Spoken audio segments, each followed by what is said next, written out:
La idea de Niños del Milenio es mejorar el entendimiento de las causas y consecuencias de la pobreza. Es un proyecto de pobreza, no es un proyecto de salud en general, es un proyecto de pobreza. Es importante mantener eso en mente porque hubiéramos hecho diferente si hubiera sido solamente de salud.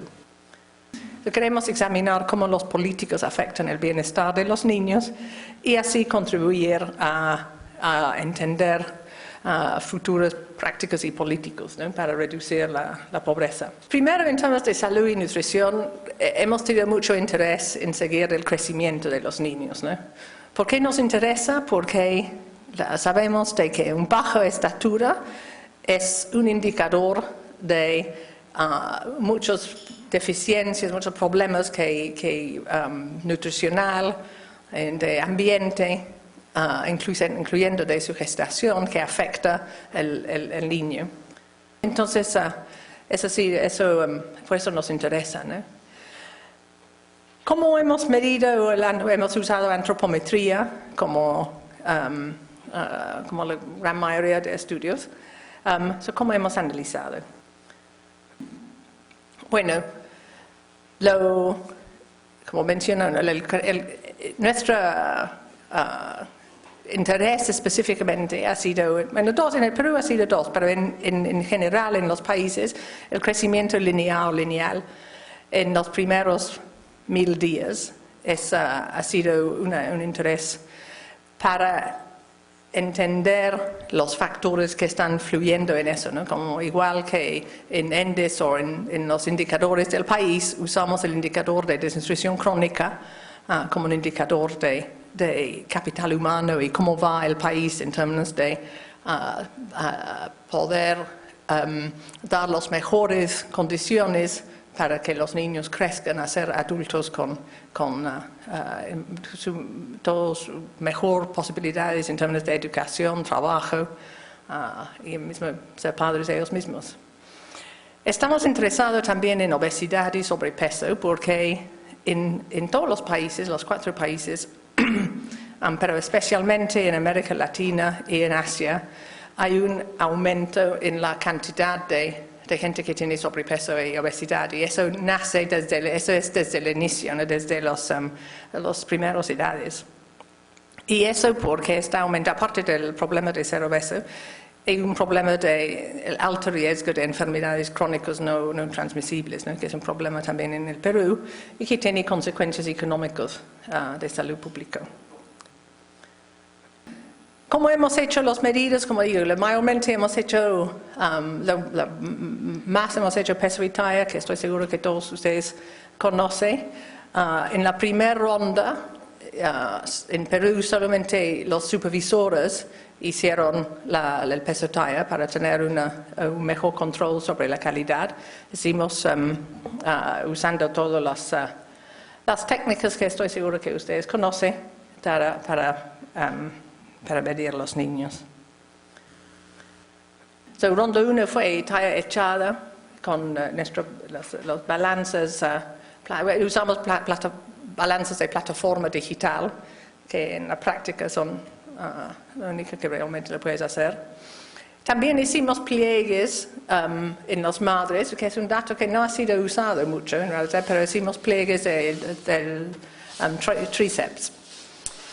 En ronda 2, ronda 3 y ronda 4 hicimos la talla parada. En este caso, como si había migración y son más dispersos, cada trabajador de campo hizo tenía su propio peso, su propia balanza y su propio taímetro. En ronda 3 y ronda 4 hicimos también circunferencia abdominal al niño, porque queremos tener solamente en el Perú, porque queremos tener una segunda medida de sobrepeso y obesidad. En el estudio de Niños del Milenio creemos, como todos, de que ese periodo crítico de 1000 días es la única, ¿no? Y después de eso, ya lo que estaban chatos va a estar chatos por siempre, y lo que está en alto va a ser alto por siempre. ¿Por qué? Porque los análisis de ENDES de diferentes países, incluyendo Perú, muestra que después de la bajada de los primeros 2 años, básicamente en el promedio no hay mucho cambio. Y Entonces, y se mantiene, ¿no? Entonces se piensa que se mantiene, aunque esos fueron con referencias de NCHS, ¿no? También en el Perú, algo parecido ocurre, que no sé si puede ver, pero en realidad ese es del ENDES, no había mucho cambio en el promedio, pero ese es promedio. Entonces, cuando nosotros vemos nuestros resultados en ronda 2, cuando niños, tenemos los niños de 6 a 8 meses en ronda 1 y en ronda 2 estaban casi 5 años, hubiéramos pensado, eso es lo que esperamos, ¿no? Que los que están 6 meses todavía no han tenido mucha chance para estar desnutridos, y los que están 18 más o menos han llegado a su máximo de desnutrición. Eso es lo que esperamos. Pero eso no esperamos, porque esos chicos acá tendrán que ser más malnutridos, ¿no? Entonces hubiera esperado de que es más o menos esos niveles hubiera sido así, si no va a recuperar. Pero en la zona urbana, especialmente, hemos visto que mejora. Se pensaba que eso es un poco raro, ¿no? ¿Qué está pasando acá? Hay niños que parece que están mejorando. Vimos de que en general había la bajada en los 4 países, pero vimos de que en realidad cuando empezamos a ver adentro de eso, de que en realidad había movimiento, hay niños que se han mejorado, se han recuperado en términos de su Z-score se han mejorado y otros que han empeorado. Y hay 2 artículos que demuestran, esos son los promedios, pero ese porcentaje de niños empeoró su talla entre ronda 1 y ronda 2, pero este grupo ha mejorado su Z-score. Entonces, en todos los países había un porcentaje de niños que se mejoró, y algunos se mejoró eso se ha mejorado de 0.5 en promedio de 0.5 a 1, y eso es un Z-score. O sea, todo un Z-score se ha mejorado. Entonces, no solamente un poco de movimiento alrededor de -2. Algunos niños están mejorando en términos de reducir su desnutrición crónica en términos importantes. Eso ha sido algo que aportó Niños del Milenio, que seguimos tratando de entender. Y desde ahí también hay otra data que demuestra que en otros estudios también tiene el mismo efecto. Un poquito lo que les quería explicar es qué medidas de nivel socioeconómico tenemos en la base de datos. Utilizo el término nivel socioeconómico como un término bastante amplio, pero básicamente esos son los indicadores a los que en la práctica me refiero. Son todos indicadores que se pueden construir a partir de datos que están disponibles en la base de datos, y en algunos casos ya están construidos, por cierto, para facilitar el uso por parte de los usuarios. Uno de ellos es consumo de alimentos. Probablemente la parte más tediosa del cuestionario del hogar que administramos a las familias es la parte de consumo de alimentos y de no alimentos, ¿no? Servicios y otro tipo de bienes. Esa sección nos debe tomar aproximadamente 40 minutos posiblemente de administrar. Puede ser 1 hora o puede ser un poco menos dependiendo de si el hogar es urbano o rural, el número de miembros del hogar. La variable de consumo de alimentos, Perú es el único país de los 4 países del estudio que la capturó desde la ronda 1. Hubo un pequeño debate metodológico en la ronda 1, porque los diseñadores originales del estudio pensaban que no era necesario preguntar sobre el gasto del hogar en alimentos, sobre el consumo del hogar de alimentos y con su consumo de otros tipos de bienes y servicios. Y que si lo que queríamos era medir nivel socioeconómico, bastaba con recolectar información acerca de otros indicadores que son los que están incorporados de alguna manera en el índice de bienestar, sobre la infraestructura del hogar, sobre el acceso a servicios, sobre la tenencia de bienes durables en el hogar como televisión, refrigeradora. Nosotros pensábamos que si bien era cierto que era importante capturar la información que conforma luego el índice de bienestar, de alguna manera, desde el punto de vista de los economistas al menos, el consumo del hogar total, mensual digamos, es como que el mejor proxy para nosotros del nivel socioeconómico de ese hogar. y además te permite capturar también mejoras en el tiempo a medida que esas familias pues crezcan. Y esas variables se han mantenido en el tiempo. A partir de la ronda 2 incluimos consumo de no alimentos. A partir de la ronda 2 también el resto de países comenzó a capturar consumo de alimentos y no alimentos de una manera muy parecida, aunque no exactamente igual a la que se hace en Perú, pero que creo que para propósitos generales es suficientemente comparable. El índice de bienestar es un índice que vamos a conversar un poquito cómo se construye, pero de alguna manera está basado en una serie de preguntas que son, esas sí creo yo, típicas de encuestas tipo ENAO, la encuesta nacional de hogares, o tipo ENDES, la encuesta demográfica y de salud del Perú. Entonces, vamos a conversar un poquito de consumo ahora. Sí, que es la variable más popular. Por el plan de campo, no por otra cosa, comenzamos con los clústeres de Lima. Son 3 equipos, norte, centro y sur, que luego se van expandiendo hacia norte, centro y sur, pero más tirados hacia la costa al inicio y luego se van metiendo más adentro, hacia sierras, hacia selva.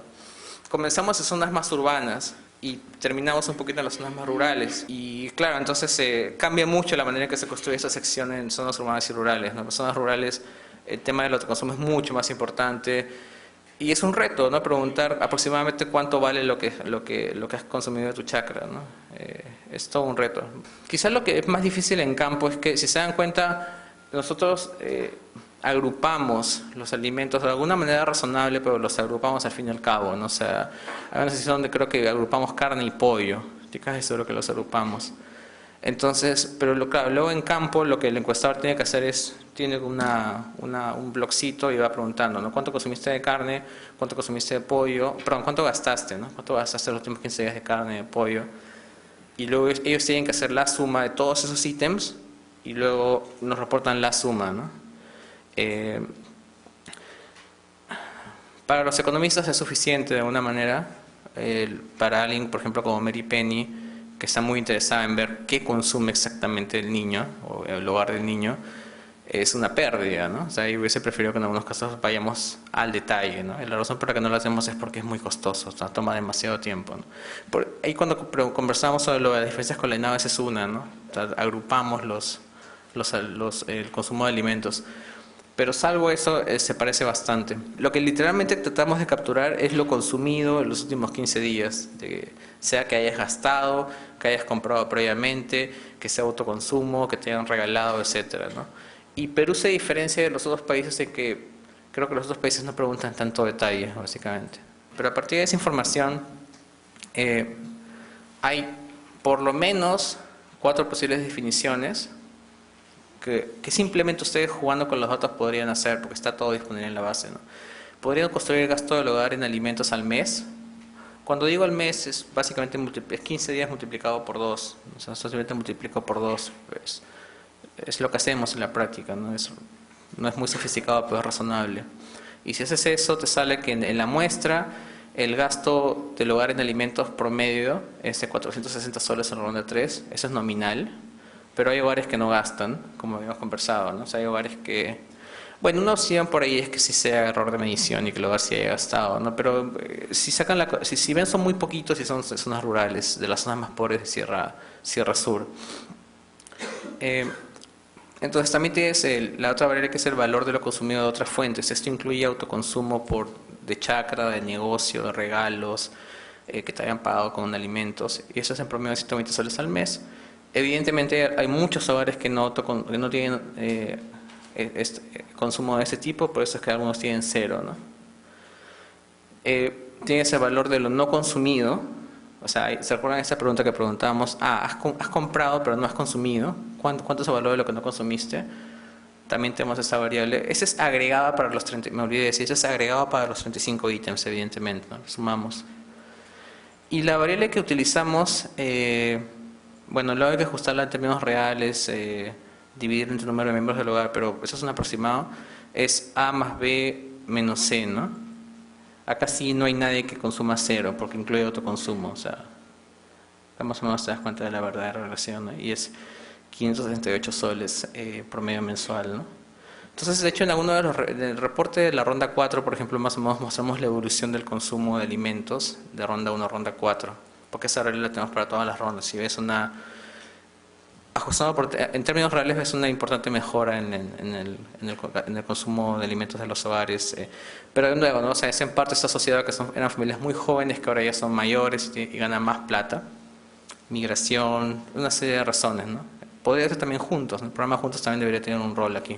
¿Qué cosa es lo principal que tenemos vinculado a educación en niños del milenio? Tenemos la historia educativa del niño y tenemos medidas de rendimiento y habilidades cognitivas. Y finalmente algo que se usa mucho, que hemos puesto aquí, es sentimientos, actitudes y percepciones de los niños. Y vamos a ir hablando de estos en primer lugar. Esto es algo que, historia educativa del niño, es algo que recién introdujimos en las rondas 3 y 4. Lo que tenemos en la ronda 1 y 2 es preguntas tipo, ¿en dónde está usted en este momento? ¿En qué institución educativa? ¿En qué grado? ¿Qué características tiene esta institución educativa?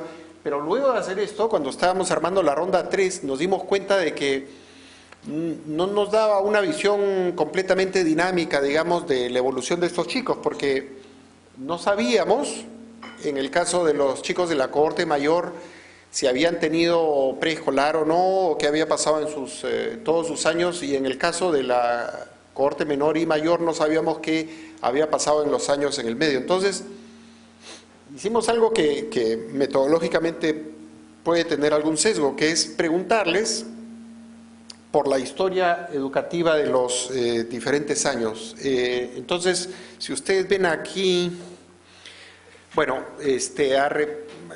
una pregunta de la historia educativa, de nombre, dice el encuestador, ha repetido algún grado desde el 2009, ha abandonado la escuela en algún momento.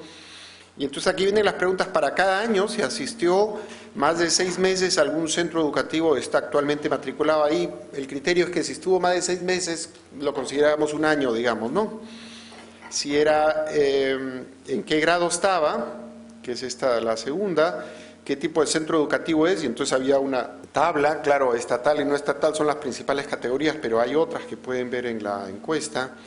Estuvo matriculado en el mismo centro educativo que en el año anterior, departamento donde está localizado el centro educativo, provincia, distrito y nombre y número del centro educativo. Entonces, yo le decía que esto puede tener algún sesgo, y el sesgo, por supuesto, es de recordación, y posiblemente sea mayor en la cohorte mayor, en la ronda 3, porque tuvieron que hablar de varios años para atrás, ¿no?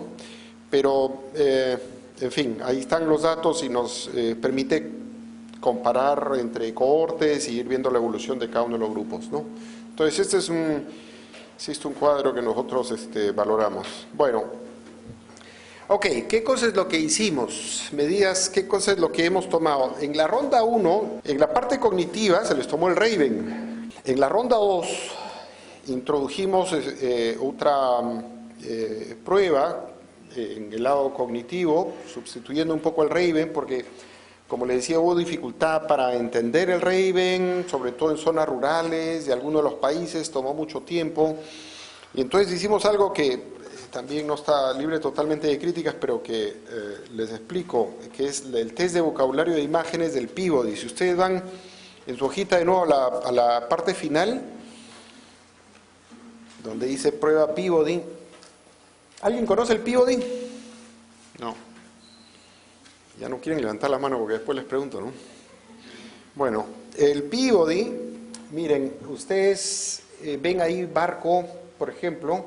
Entonces, lo que hace la persona, el examinador, es se sienta delante del niño y le enseña una lámina con el ítem 1 en este caso, que tiene 4 imágenes, y le dice barco. Y entonces lo que tiene que hacer el niño es señalar cuál de las 4 corresponde a la palabra, o decirle, en este caso, la clave que era el 2, es el número 2. Si lo hace bien, ustedes continúan. Entonces, en la ronda 2 teníamos el Peabody para ambas. Mantuvimos los ítems de lectura y escritura, pero en matemática creamos una pequeña prueba de matemática, y en la cohorte menor hicimos una prueba que es el CDA, no tenemos ejemplo aquí, ¿no? Ya, el CDA es una prueba en realidad de nociones matemáticas y entonces uno podría decir que es en cierta medida también vinculado a lo que es Peabody y vocabulario receptivo, porque les hacíamos preguntas, por ejemplo, ¿en cuál de estas canastas hay más huevos? Y habían 3 canastas, una de las cuales correspondía a la respuesta correcta, ¿no? Y entonces eso lo hemos usado, pero la verdad es que la variabilidad que tenemos ahí es menor que la variabilidad que tenemos en el Peabody, y el Peabody nos resulta un mejor predictor. Simplemente, o tal vez porque el CDA tiene menos ítems. Pero, en fin, si alguien estuviera interesado en la idea de nociones matemáticas antes de ingresar a la escuela, ronda 2, corte menor, el CDA es una posibilidad.